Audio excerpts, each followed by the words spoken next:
Hello everyone, how are you all? Welcome back to my channel Economics Made Easy. Our topic for today is utility approach. Now let's first understand who is a consumer.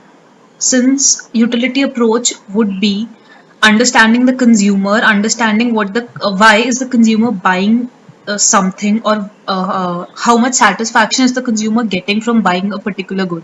So let's first understand who is a consumer. Now, a consumer is one who buys goods and services for satisfaction of wants.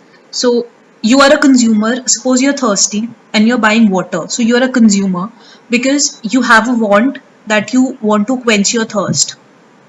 And the good that is satisfying your want is water. So, you are purchasing a good, you're a consumer because you're purchasing it to satisfy your wants.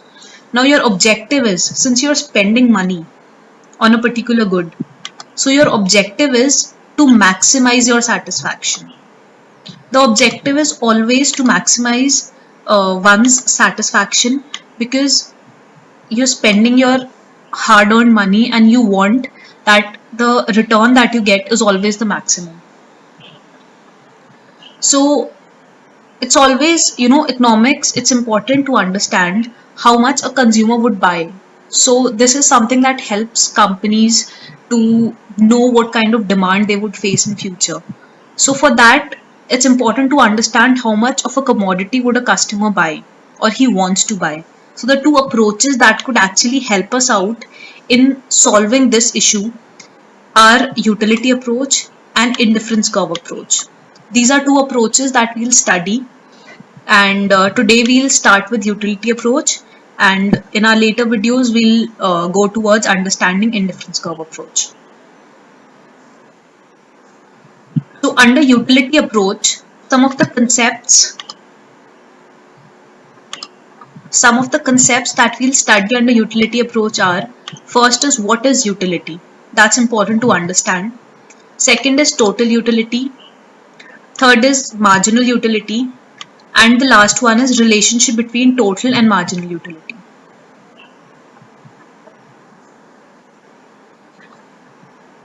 Now let's see what is utility. So I have been mentioning utility from the start of the slide. Now let's see what utility exactly is.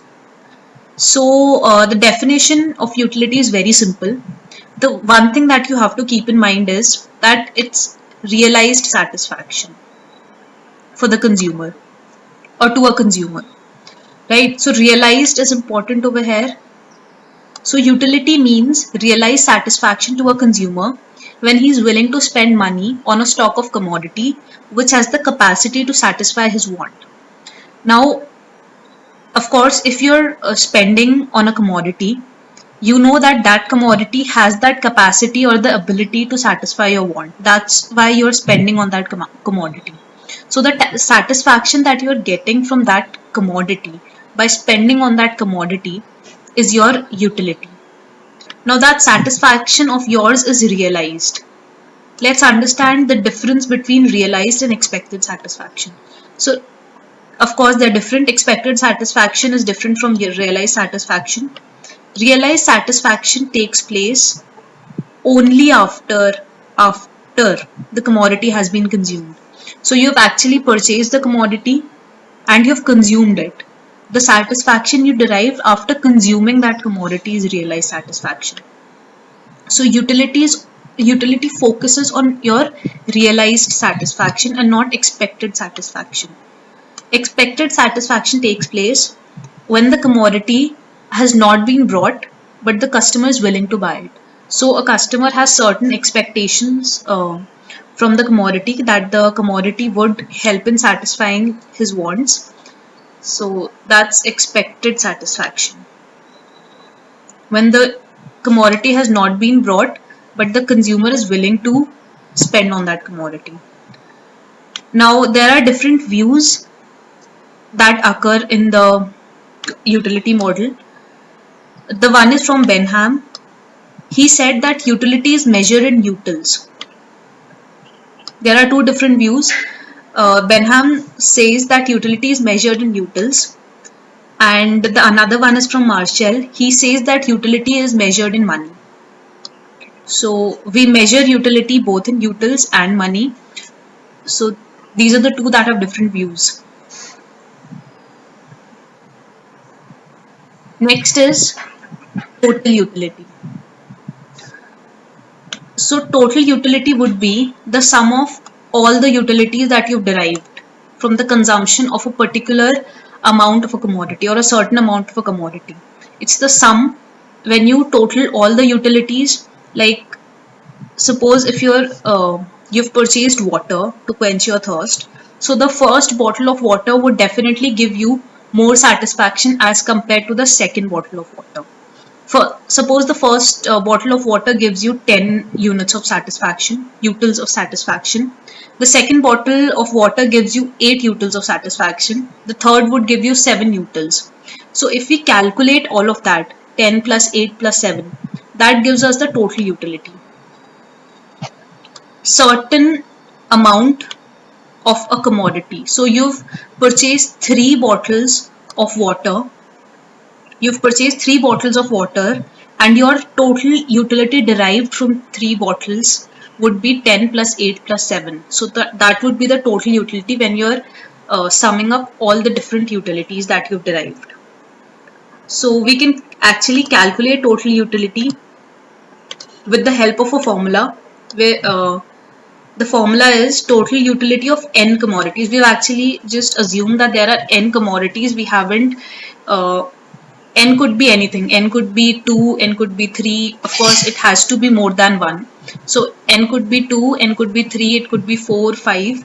So total utility of n commodities would be marginal utility of first commodity plus the marginal utility of second commodity, and it goes on till marginal utility of n commodities.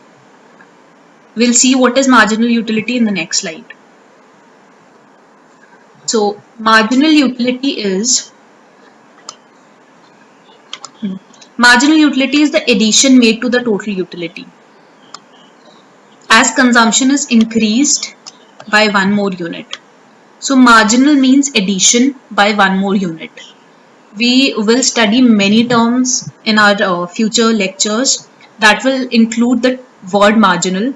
Marginal would always mean addition to the existing quantity or the original quantity or the original output or anything. Marginal would always be addition by 1 more unit. So marginal utility is, of course, that makes the term even simpler. It's the addition made to the total utility as consumption is increased by 1 more unit. So we also have a formula for this, which is marginal utility of n commodities. Suppose it can be 2, it can be 3, it can be 4. This would mean marginal utility, marginal utility of n commodities equals total utility of n commodities minus the total utility of the previous commodity. Like suppose we are calculating the marginal utility for commodity 3. So this would be marginal utility for commodity 3 and total utility for the second. So this would be, we can actually rewrite the formula as this: marginal utility for n commodities equals TUN minus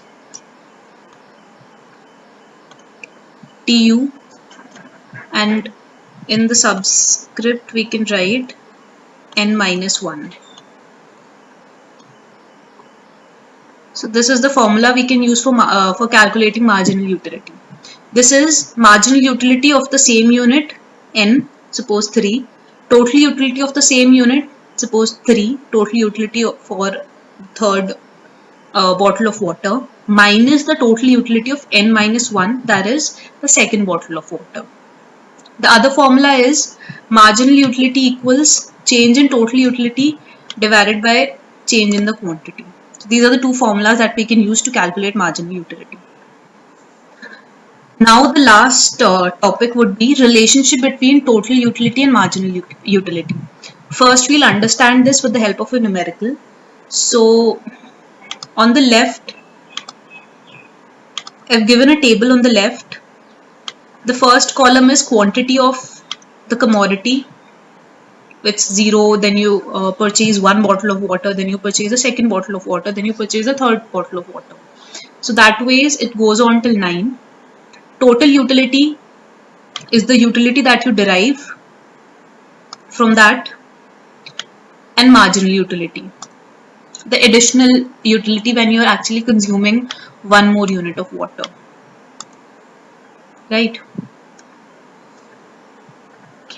Now I have given you quantity of X, then I've given you total utility of X, which is 0, 8, 14, 19.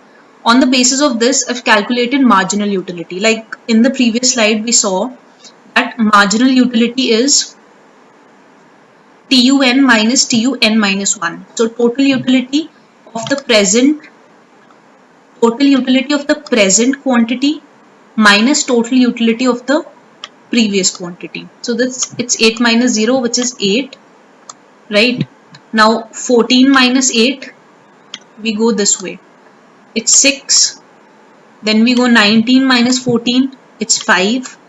Then we go 23 minus 19, it's 4. Similarly, we go on till 8. On 8, we have 29 minus 29. So this gives us 8. This gives us 0. At the 9th commodity, it's 27 minus 29 and it gives us minus 2. Now let's understand the results that we have obtained in this table. So we can say, like we can see from the table that as the consumer is consuming more of this quantity, as the quantity is increasing, it's in plus, the total utility is also increasing. But what's happening? First, the total quantity increases at an increasing rate. Like it increases from 8 to 6, then it's increasing from 6 to 5. There is a gap of 2 over here and there's a gap of 1 over here,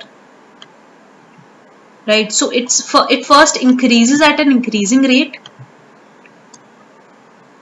The total utility is increasing at an increasing rate, right? First it's increasing by 8, then it's increasing by 6, then it increases by 5, then it increases by 4.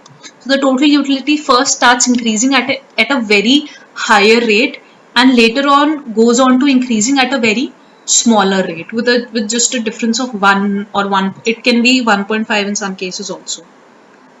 And gradually it then comes to 0 and gradually it declines over here. It becomes 0 over here. It's the same over here and then it starts declining. It's still positive but it's declining, right? Now another observation we can see is when total utility is maximum, it's 29 maximum, marginal utility is 0, because at this point the consumer has reached the saturation point.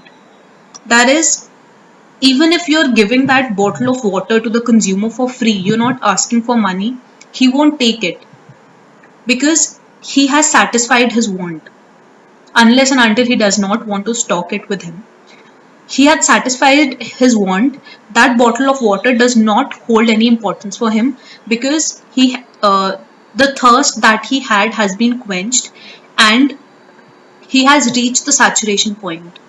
Beyond that, he cannot drink water beyond that. So that's his saturation point, and that is when the total utility that he's derived from all those bottles of water is maximum, and the marginal utility is 0 because he cannot make that one additional, he cannot just drink that one additional bottle of water.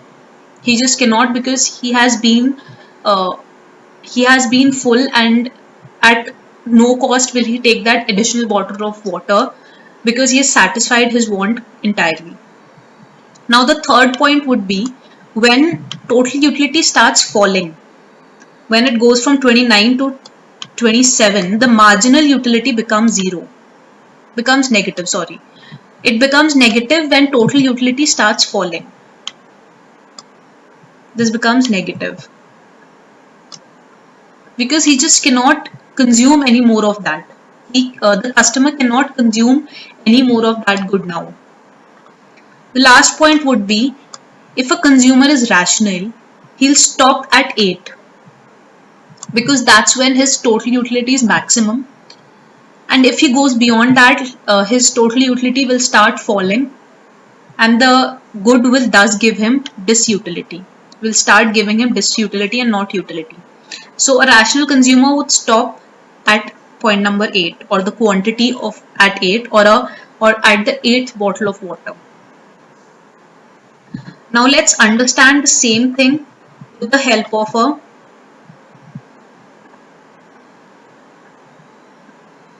with the help of a graph. So it's easier to understand actually with the help of a graph. Like we saw, the total utility is increasing in the beginning, right? It reaches its maximum point, saturation point, at which marginal utility is 0. There is no addition being made. He cannot make that additional he cannot make, or he cannot consume that additional bottle of water. So the marginal utility would be 0. And when total utility is still positive, but it starts falling from the maximum point, after reaching the maximum point, it starts falling because the consumer does not even want that good anymore. So even if you're offering it for free, he won't take it. So that is when the marginal utility starts falling. So this is the graph. We'll first make the total utility curve, and we can actually make it on the basis of the table that I provided in the previous slide. So we'll see, if we plot all the points on the graph, we'll see that first it's increasing, then it becomes constant at 29.29 we saw. So this is the point 29.29, it becomes constant, and then it starts falling. It's 27, then it's 26, then it's 25, so it starts falling. And if we join this point with this point on the marginal utility curve, this will be a point where marginal utility will be 0, and after that it becomes negative. So it's the same concept. In the previous slide we saw it with the help of a numerical or a table, and in this one we saw it with the help of a graph. So it's easier the both ways. It's easier actually by the graph, but it's useful the both ways. So this also this falling of when this marginal utility becomes 0, this concept or it starts falling, this concept is known as the law of diminishing marginal utility. So in the next video lecture, we'll study more about law of diminishing marginal utility and the assumptions of law of diminishing marginal utility. So this was all for today. We'll definitely come up with these following topics in our next video lecture. Till then, keep learning. Also, do subscribe to the channel, like and share if you find the content helpful. Thank you.